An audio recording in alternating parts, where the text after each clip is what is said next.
Good evening, fellow seekers of the strange. It's 11 p.m. deep in the heart of Ohio. This is Field Investigations with Agent J. I'm here at the desk, files open, coffee hot, and the unknown is waiting just beyond the static. Tonight we're diving into the shadows, hovering lights that don't belong, whispers from the woods, encounters that defy explanation, and the high strangeness that still haunts our backyards and beyond. If you've seen something that shouldn't be there, something that makes your skin crawl, something that keeps you staring at the ceiling long after the house goes quiet, then please pull up a chair, turn up the volume, and join me. The chat is live, so drop your encounters, your questions, and your nightmares. No judgment, no filters, because out there, after dark, anything is possible.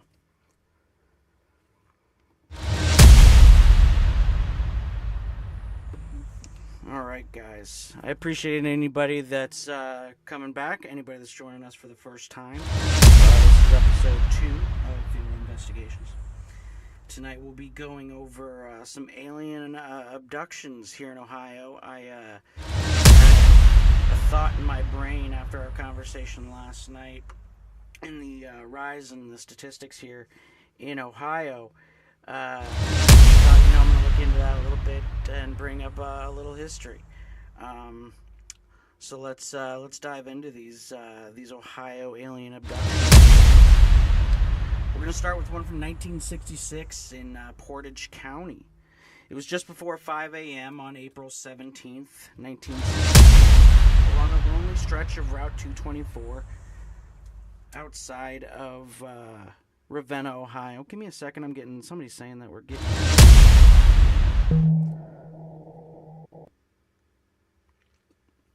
Can somebody in the chat want to let me know that the audio is good?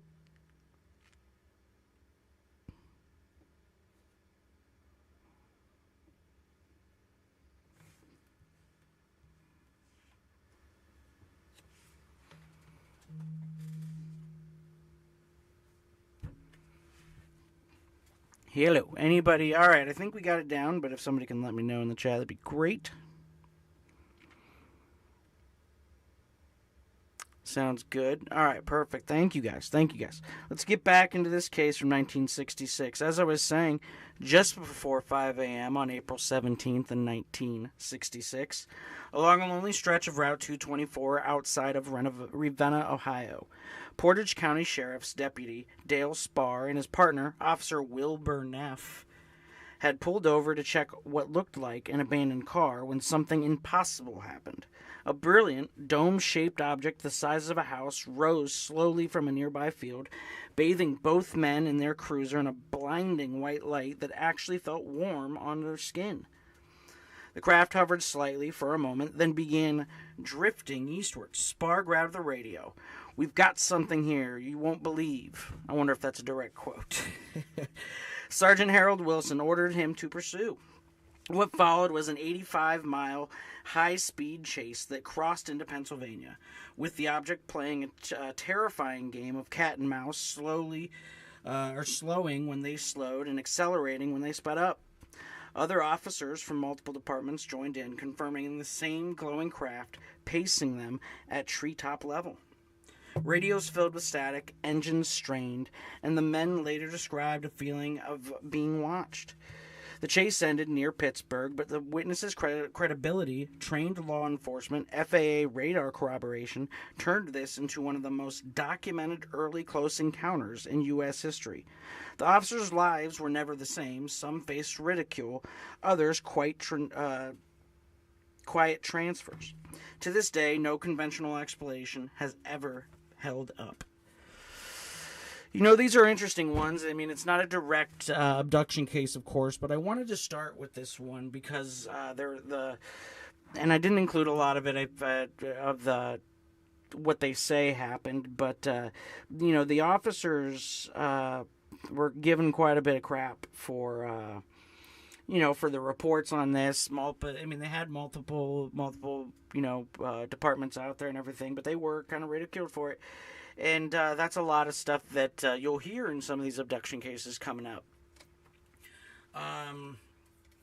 Pretty crazy one. Pretty crazy, especially coming from law enforcement.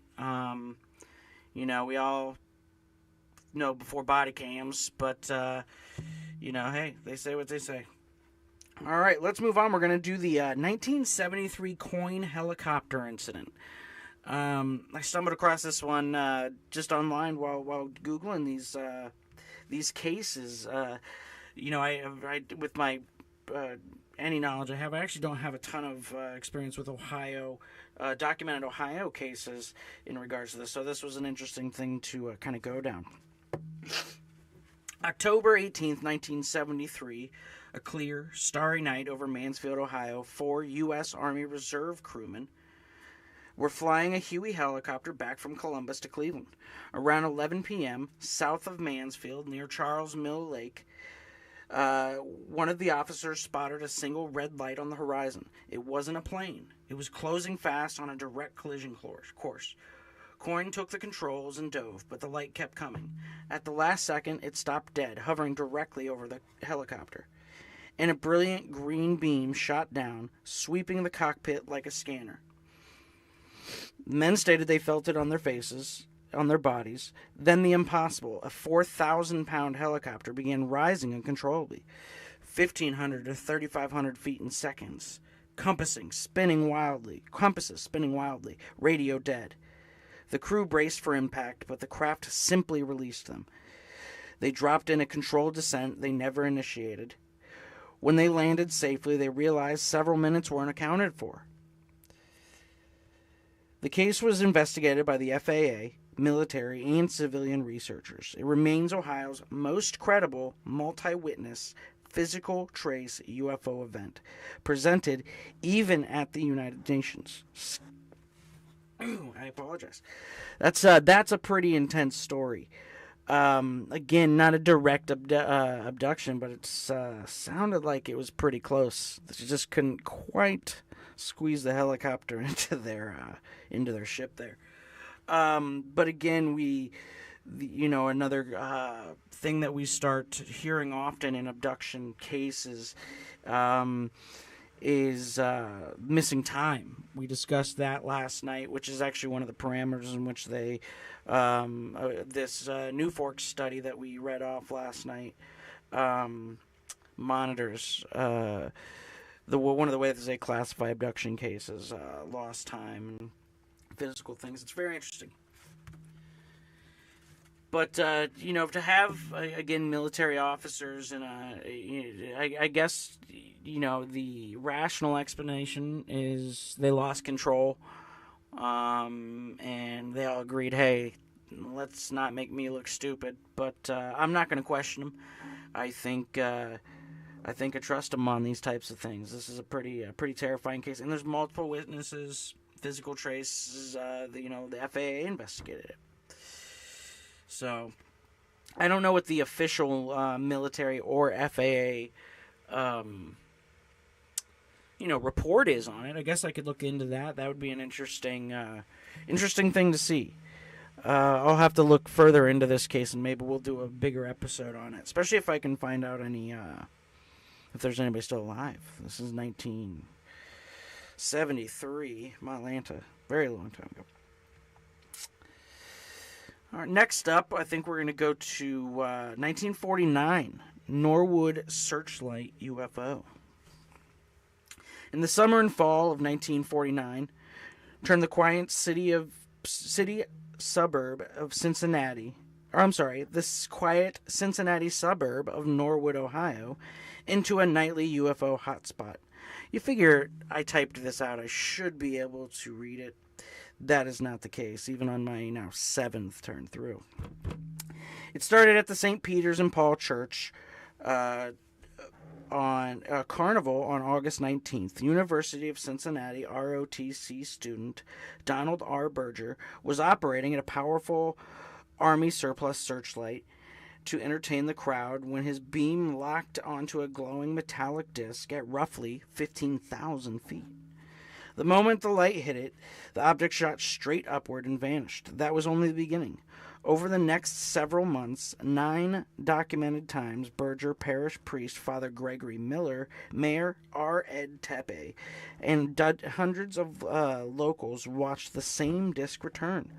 Sometimes triangular objects would emerge from it. The searchlight would hold the craft for up to 30 minutes until clouds moved in. Wright-Patterson Air Force Base was notified immediately. UFO researcher Leonard Stringfield later documented the entire series in his books, calling it one of the earliest radar visual cases in America. Witnesses described the object intelligently, responding to the spotlight like it knew it was being watched. The sightings stopped as suddenly as they began, but the case remains unsolved and stands as proof that something extraordinary has been operating over Ohio for at least 75 years. So this case is another one that's interesting. You know, there's not a lot of information in direct abduction cases, admittedly. So I did have to kind of go to cases that featured a lot of those. This technically would qualify under the parameters for the abduction statistics that we presented the other day. But this is a wild one, you know. To have it on visible for so long and with so many people, is kind of wild. It's kind of wild. You don't often see. I mean, you have the Phoenix Lights incident years ago that had 1 million people that had witnessed it. At least I think there were close to 10,000 reports on just the Phoenix Lights within the first month of that even happening. There's a lot of interesting stuff on that. But to have a small suburb seeing it, especially back in 1949, though it was 1949 and it was probably the light shining on maybe the water tower, but wow, guys. Any thoughts on those so far? I mean, these are crazy cases that some of them are the ones that I have gathered so far for you guys tonight. I hadn't heard of. Reading these stories for years. Pretty crazy stuff.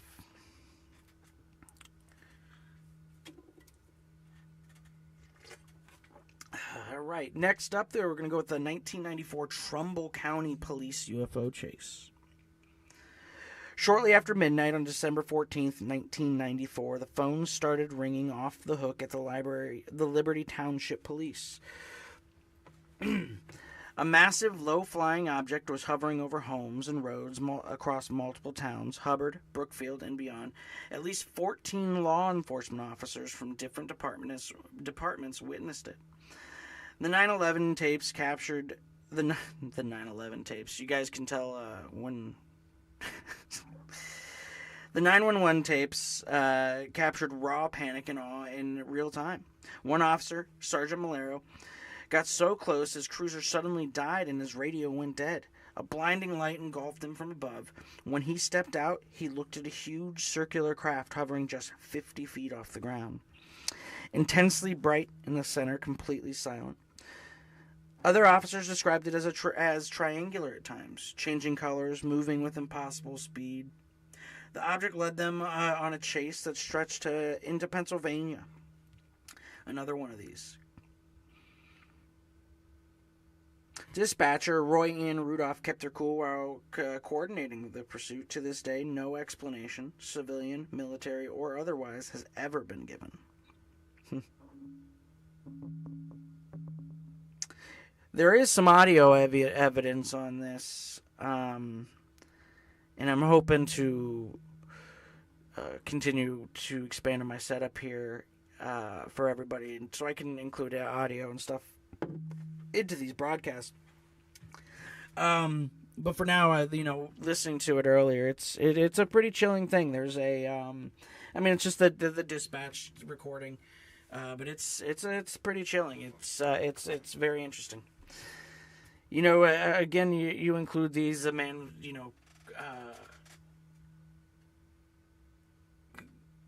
clearly so close to this thing.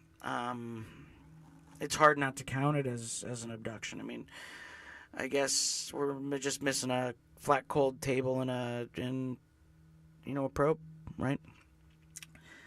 But I included a lot of these because of the personnel involved, mainly military, police, because they have to report things a specific way. Um, and they're often so heavily criticized within their whatever administration they're working for, whether it be the military or the police. Um, they for them to actually all get behind this and risk that I think is a important thing. Now the 90s were a wild time. Who knows? Do I think the audio is proof? Having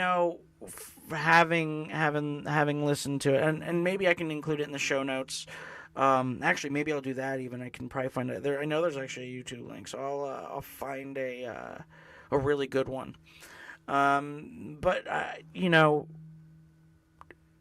is it proof that these things exist? No, I don't think I would take it that far. I think it's proof that something happened to this person that you can't explain, and that's what we're here for. The Unexplained.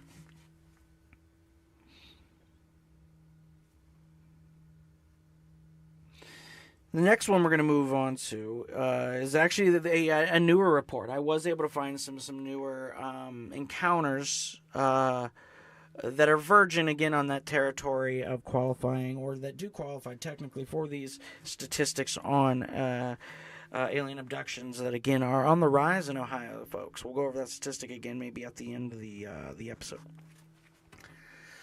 Just last year, January 12th, 2025, you guys remember that wacky year. You remember 2025 and how wacky that was. 3 separate witnesses in Chillicothe, Ohio, stepped outside and saw something that stopped them cold. A disc-shaped craft skimmed silently along the treetop. Why I chose skimmed? I hate that word. Silently along the treetops, rotating blue orbs spinning around its rim like living lights. The object moved with purpose, slow and deliberate, when halted dead still in midair for several seconds before shooting straight upward and vanishing in an instant. Witnesses reported a brief but unmistakable feeling of disorientation, that strange time slip sensation many abductees experiencers describe. No sound, no conventional aircraft signature. The sighting was logged in the National UFO Reporting Center. We talked about them yesterday. New Fork. And matches a pattern of low-level disk activity that has increased across Ohio. I chose this one. Of course, the disorientation time slips. All of that we've gone over. And that one that it's new, but the description of their craft reminds actually of one of my own, of the one that I've experienced myself, vaguely, and I remember my experience at that time. And I could feel it in this story, so it was very interesting. I really enjoyed getting through this one, and hope we can get some follow up on them. I'm glad that it got out to New Fork. New Fork can track it properly. In fact, we'll actually just go over those real quick, those abduction odds. It's, we'll revisit that from yesterday. I think that was actually my favorite segment, just because abductions are so wacky. And I don't mean that the people are wacky or that they're crazy or anything like that. It's such a wild thing. Fire in the Sky, I don't know if anybody saw that movie. Fire in the Sky is an insane film. Travis Walton. Look it up. Look up his case. And him, he's still alive, still kicking, still doing interviews. Story barely, I think it's changed due to strictly memory. But man, the wit on that, I don't know. It's interesting. But Canada Sports Betting analyzed National UFO Reporting Center, NUFORC data from 2019 through 2024 and dropped a chilling statistic. Ohioans now face a 1 in 89 chance of reporting an abduction-like or style event. Crazy. Over 4,000 detailed reports in that window alone. Missing time, physical marks, strange entities, or direct contact. Sound like anything we might have talked about tonight. That puts the Buckeye State, that's right here in Ohio, at a 1.13% probability, ranking it 21st nationally. And, along the lines of the conversation last night, not only are we seeing, a surge in abductions, we're seeing a surge just in general sighting activity. It's interesting. Do you think anyone, was abducted? Were they put back into daily life after? Not anybody I know that I know of. If you're out there and you think you have, please let's get into the show. Somebody get on the show. Somebody, or if you know anybody that has, have them check out the show.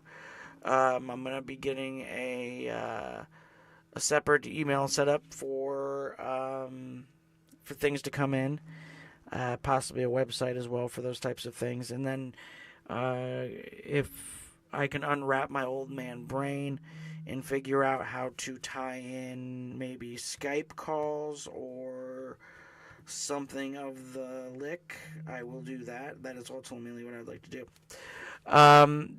But yeah, no, I don't personally. Do you, Laura?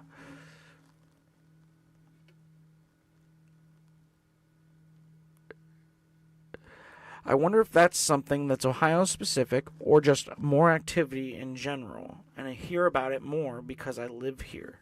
It's a question from Jennifer in the chat. I don't know. Could be.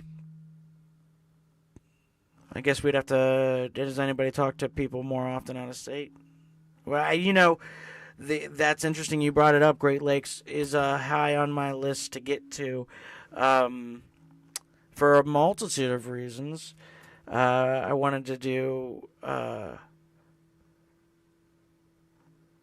for like a full episode on, again, like yesterday's, is going to be kind of an Ohio part 2 where we expand on some of the cryptid sightings. Because I didn't get to my favorite, which is the Lake Erie monster. And I think those would be really fun to cover. But also the strange the correlation with the lakes, all of them. All of the Great Lakes people. There are multiple of them, 4. And UFO activity. I know the Put-in Bay area is a big area for it. And that night sky is dark out there when you're up there on the lake, friends. Laura, Laura says, I don't, but I'm convinced there's aliens among us. So am I, Laura. I started this with many of my own paranormal experiences, myself. I've had many of them, and kind of kept drawing me back to these things.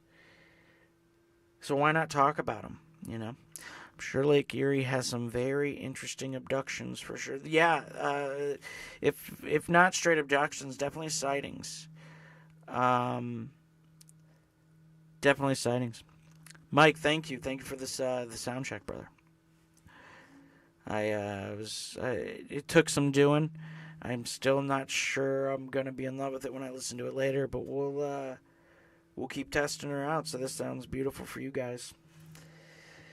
All right. Well, I think we can move on to our main story, which I had mentioned last night. I'm actually going to pull out this journal because I think it's an interesting one. For a while back, and since you weren't with us last night, or if you weren't, that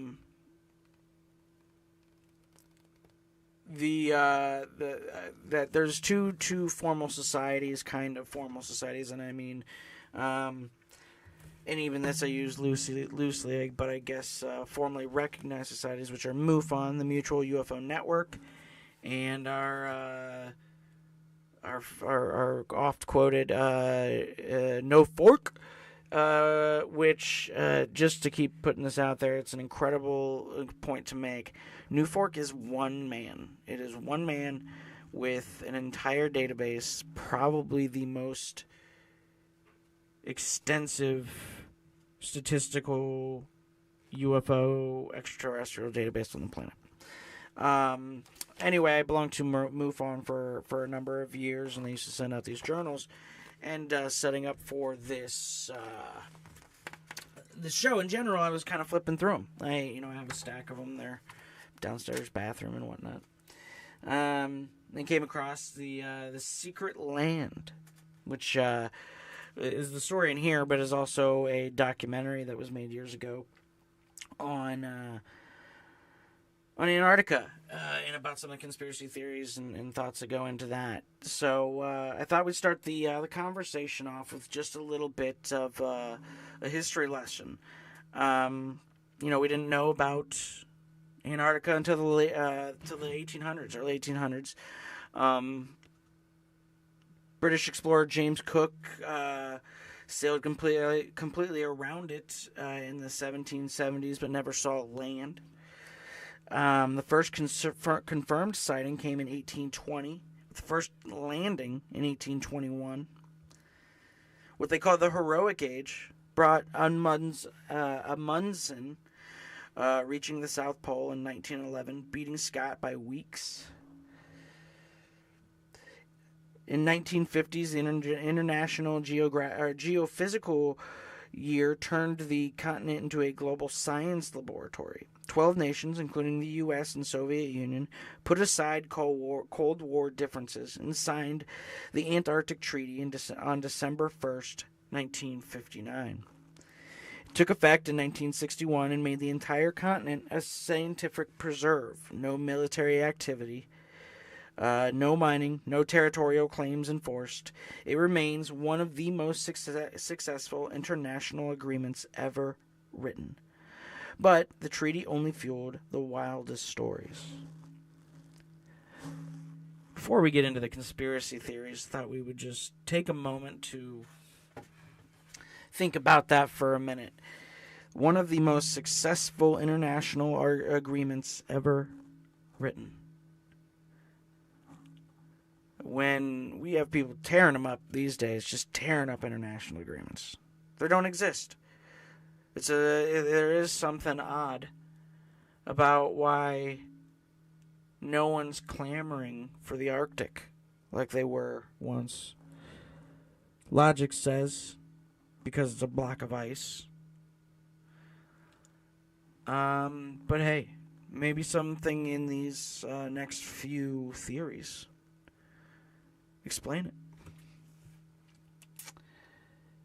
Our first theory that I came across, and now honestly, probably one of my favorites, which I'll expand on a little bit more here, actually, is that the Nazis built a secret base there in the late 1930s. And I apologize. I'm going to go off my book a tad here because I love this subject so much, and I don't know if I'm not going to be able to just, do what I came here to do and talk.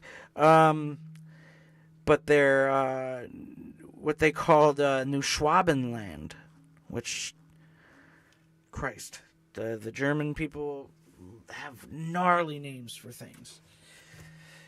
New Schwabenland. The New Schwabenland expedition. And that supposedly, after World War II, a lot of the top brass escaped there, fled there. Then in the mid 40s, there was a operation called Operation High Jump, 1946 to 1947. Said to have been a secret mission to destroy the base. Supposedly failed after heavy losses to advanced aircraft. Now, there's a lot of stuff on this, and I do, for the sake of time, suggest you look into this a little bit yourselves. There's, again, maybe I'll tag some interesting tidbits on this. And maybe if we get some good feedback, we can do an expanded episode on each one of these theories.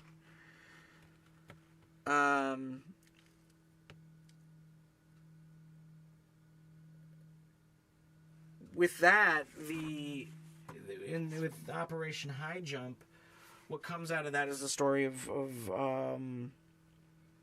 Admiral Richard Byrd, Richard E. Byrd, maybe.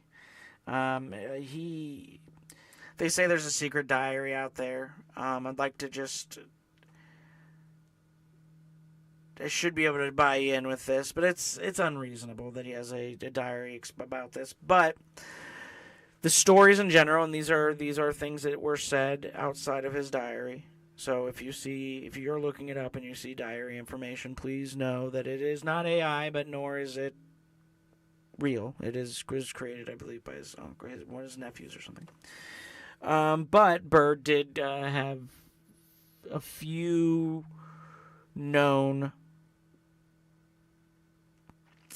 reports of what happened. Supposedly, Richard Byrd, who was a known World War II pilot, a very good pilot, and was leading this mission down there, was flying over these gaps that they were finding in the South Pole. And he talks about experiencing, as he flies over one of these gaps, a loss in power to his plane, causing it to begin to slowly, not uncontrolled, slowly in a controlled descent, go into one of these holes that he is there to inspect. When he gets there, he talks about trees and grass and mountains and a complete advanced civilization that most stories, most things you'll read will tie, and I think most of these are things that come out of the supposed diary. Again, that the alleged diary, and you can believe it. Go look it up, please. And if you want to talk to me about it, I'll happily have you on, because I would love to be sold on it. It just doesn't seem real to me. But talks about them being descendants of the German society, different things like that. But an advanced civilization that warns them, that warned them of the dangers of nuclear technology that we were developing, which seems insane. I mean, maybe they would be worried about it if they were all descendants of Nazis. I mean, I know that was on the other side of the world, but they knew what was gonna happen over there, and lit them up like a candle. And those guys were like, "Yeah, nuclear technology is bad. Clearly, let's bury ourselves in the ice." I don't know about that one. Like, again, so these are two separate theories. In sort of, in the Nazis building a secret base there and retreating there after World War II. But then the second thing is the Admiral Byrd story, that there are some parts of the claims that state that they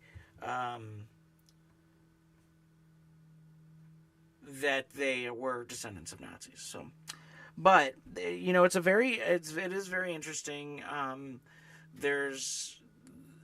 believe the diary might have been published, and I think that was maybe one of the things that made me feel that I don't trust things that are released like that.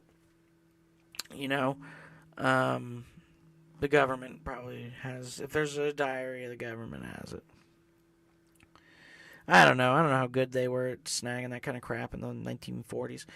I do believe Admiral Byrd, though, did die not too long after that. One of the interesting notes of this, though, that I will buy into, is that Admiral Byrd, after doing this and being gone for what he says hours and hours, gets in his plane, flies back out of this circle, gets lost again, which he got lost flying towards them in general, so there was a, disturbance, cloud disturbance. He makes it back to the base with a half a tank of fuel. Planes back then didn't have the capacity to fly consistently for more than 3 hours. Now, I do believe there is inconsistency in what the official word is on how long he was gone for. Exactly. But I do believe that it was I wish I had made a note of that, because I knew that I would. There's also a problem where I go, that's one I'm gonna remember. That's where a producer would come in handy. But I believe there is a discrepancy in what he says and what they say, but also that there's either a certain metric on the plane, or there was a watch or something that that did show a 6 or 7 hour time discrepancy. Funky. Now, this one makes me furious, very mad, and I'm sorry if any of you are out there. If you are, drop in the chat and we can have a conversation. But Theory 3, Flat Earthers claim Antarctica isn't a continent at all. It's an infinite ice wall surrounding our flat planet.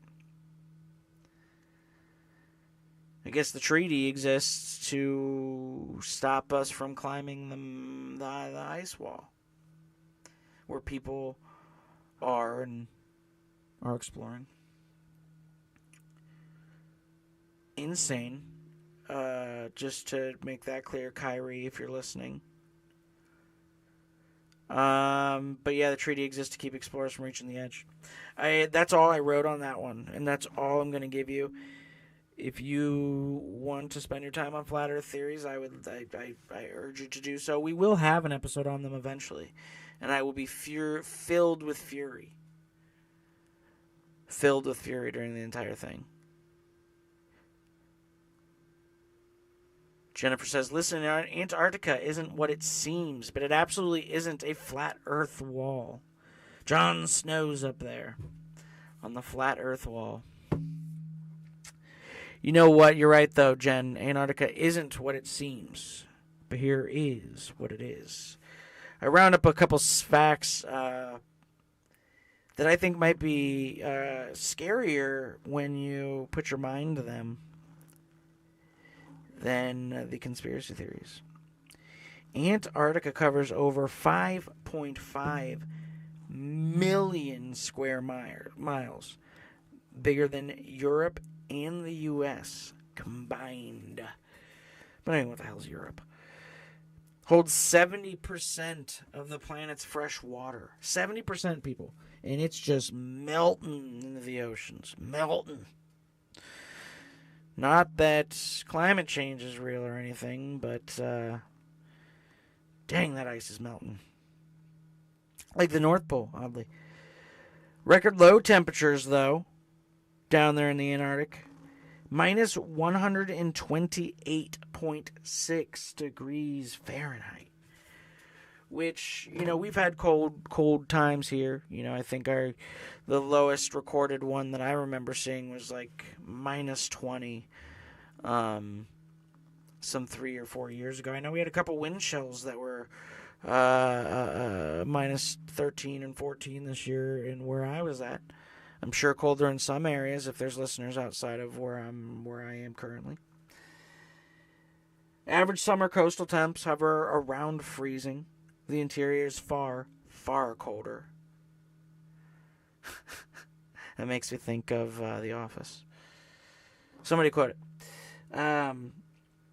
No native human population down there, but year-round, there's anywhere between 1,000 and 5,000 scientists and support staff in the summer. Dropping, again, to about 1,000 in the winter. It is still, despite it melting into our oceans, the coldest, driest, windiest place on the planet Earth. Have you guys ever seen those pictures, especially now? They come out all the time of the ice shelves cracking. These large cracks in the ice shelves. It's fascinating.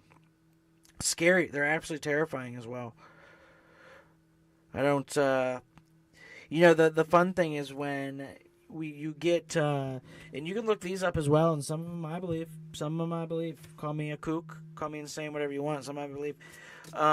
Google Earth pictures that will show pyramids or monoliths. Which, the more that those pop up across the country, the less and less that seems crazy.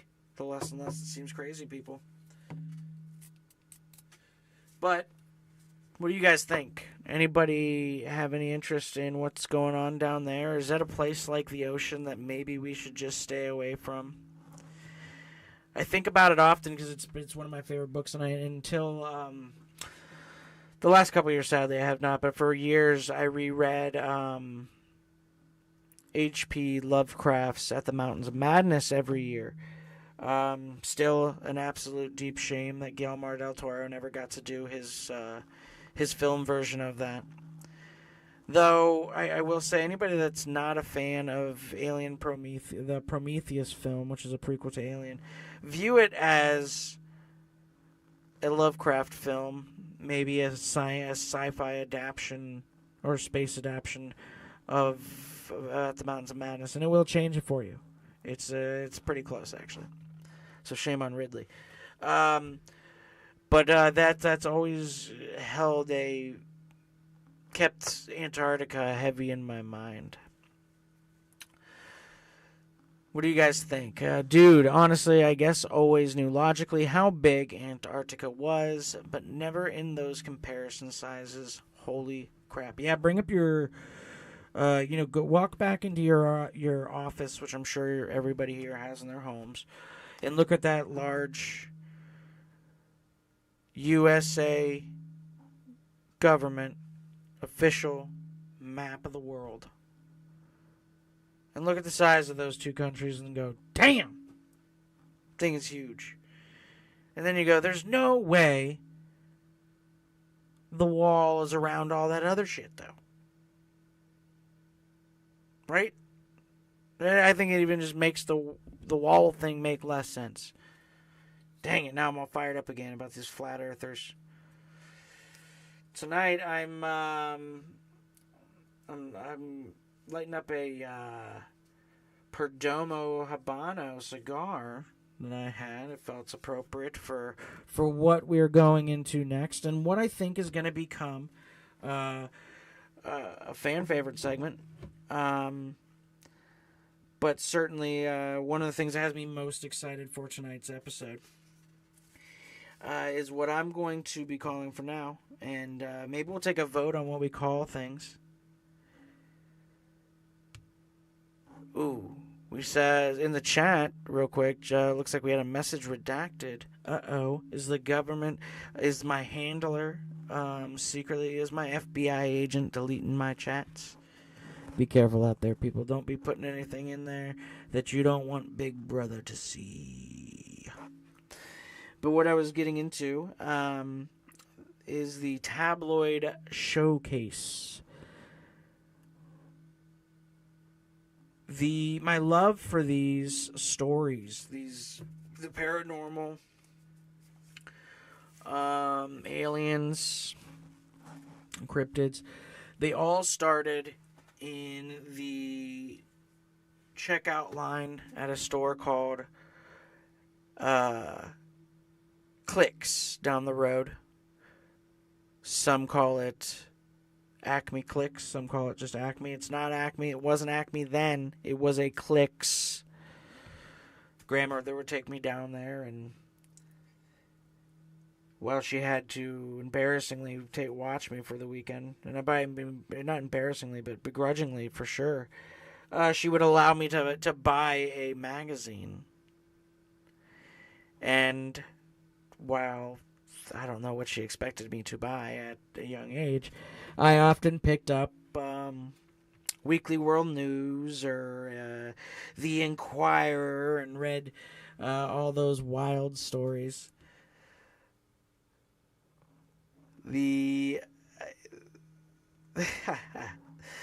Some of these stories just hold a special place. I'm actually looking for, and if anybody knows a way to get a hold of some, just a bulk amount of 90s trash tabloids. What are you like? I thought close to.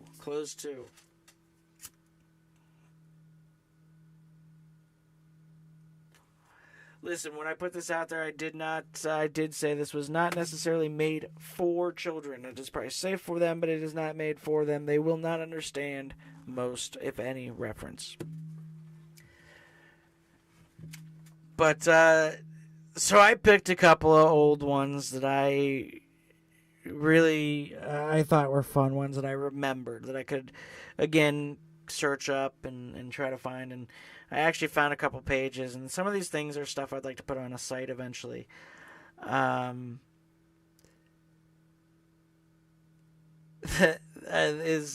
we're gonna start here, and we're gonna start with one of my favorite ones, which is Bat Boy Captured. This was in Weekly World News in the 1990s. For those of you who don't know, the Weekly World News was probably the tabloid king of the 90s. It is where you went to read your trash garb. And on a night on a week that didn't come out is when you went for that, or a day, I guess. They came out almost every day, it seemed like, in the early 90s. But you could grab the Inquirer or the Daily Star or Star UK. Star UK became a popular one in the 2000s. But anyway, Bat Boy Captured was the headline after a half-human, half-bat creature was found in a West Virginia cave. I know some of you are familiar with the West Virginia area. I know I spent a couple falls down there. Bat Boy supposedly escaped, committed crimes, and even ran for president. I don't remember him being on any tickets, but hopefully he'll run again soon. The stories for this paper, though, sold millions of copies. It's one of its most commentated, like one of the stories that comes up the most in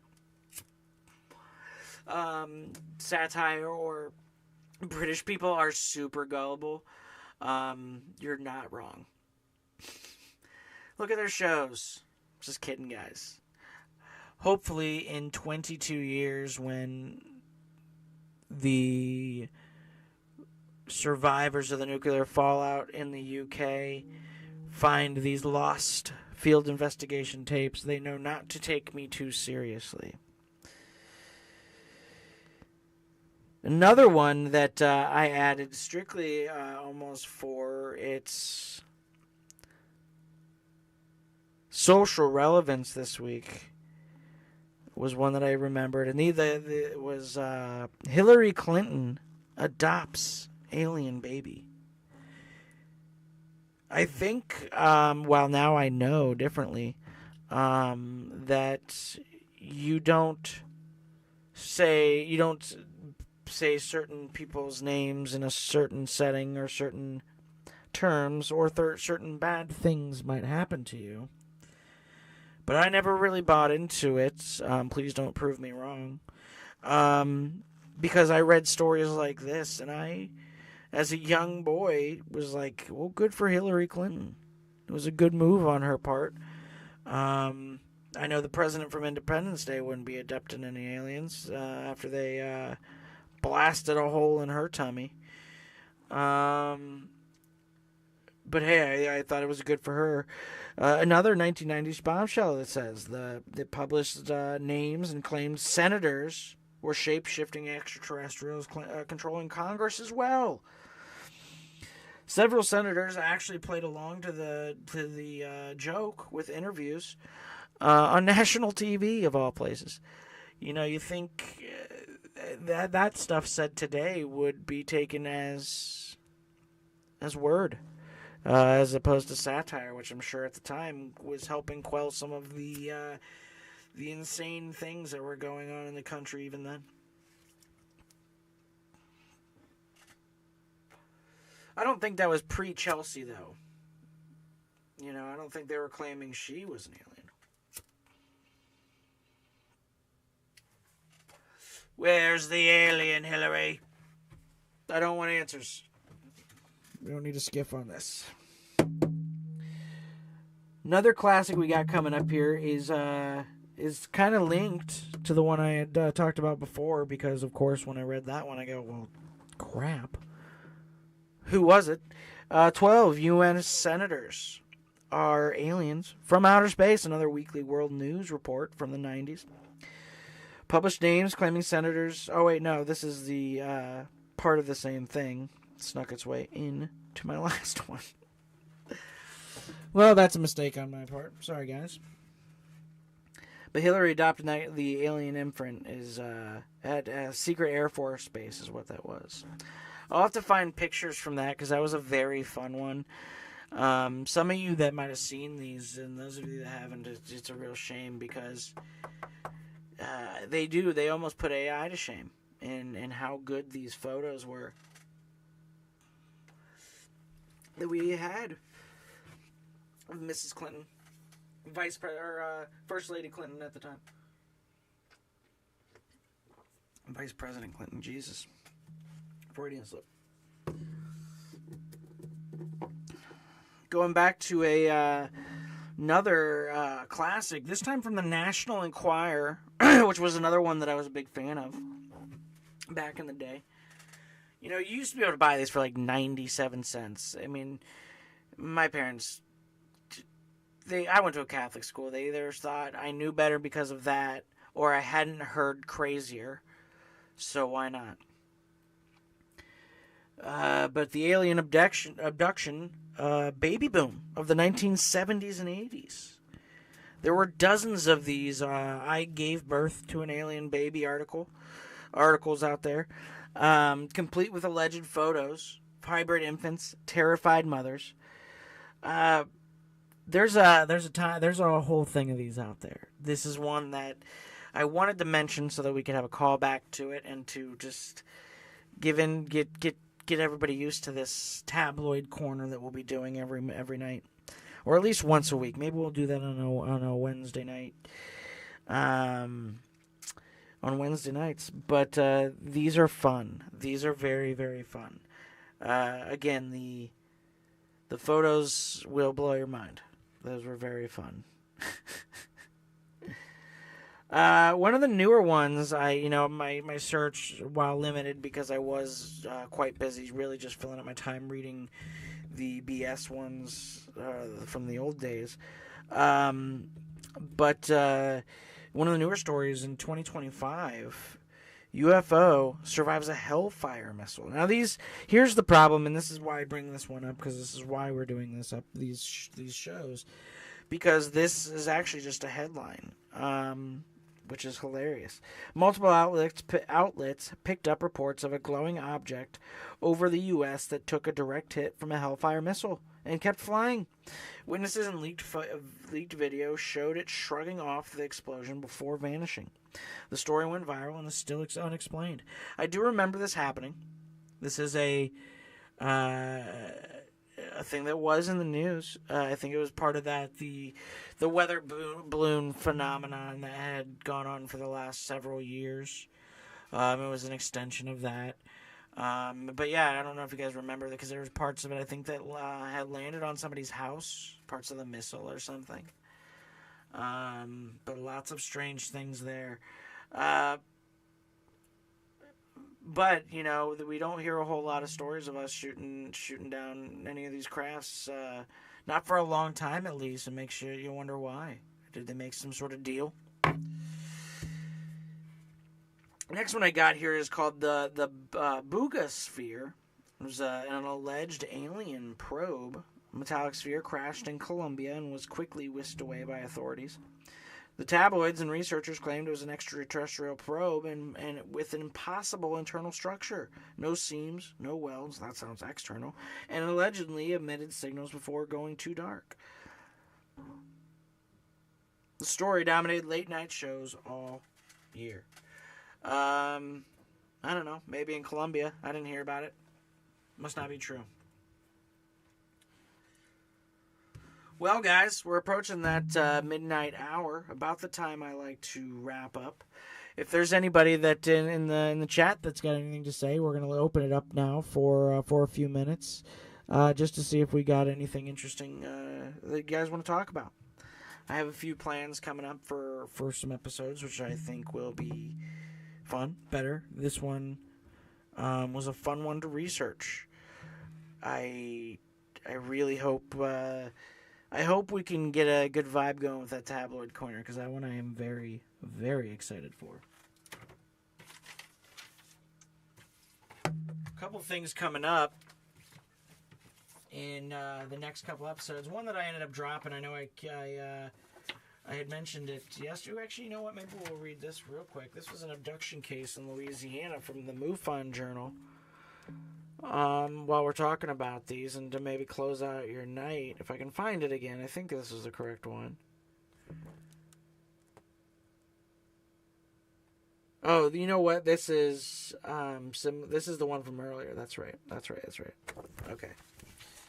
But tomorrow, our primary case is going to be the strange encounter of FedEx flight FX82. Strange encounter. There's a lot of those. We'll be touching on those tomorrow during our second segment. I think we'll open tomorrow. I'm hoping to get some updates from my contacts that I reached out to at a couple locations. I think we have some really interesting things coming up, and that I hope we can squeeze into some episodes here at the end. Movie Stud says, I agree, this is such a fun idea for a podcast. I really enjoyed this. How often will this be on? Movie Stud will be on every night, Monday through Friday. Maybe, probably a Sunday episode as well, that I might do earlier in the evening. That might be more low-key. Maybe we'll just do conversations that day or open lines. But every Monday through Friday at 11 p.m. Episodes will go for 60 to 90 minutes. If you guys get chatty, they can go as long as you guys want. I'm all about going into the wee hours of the morning, talking about the eerie and unexplained with all of you out there. Just to mention again, before we close out, as I did last night after our conversation about the Ohio Frogman, the Frogman Festival is this weekend down in Loveland, Ohio. That's down by Cincinnati.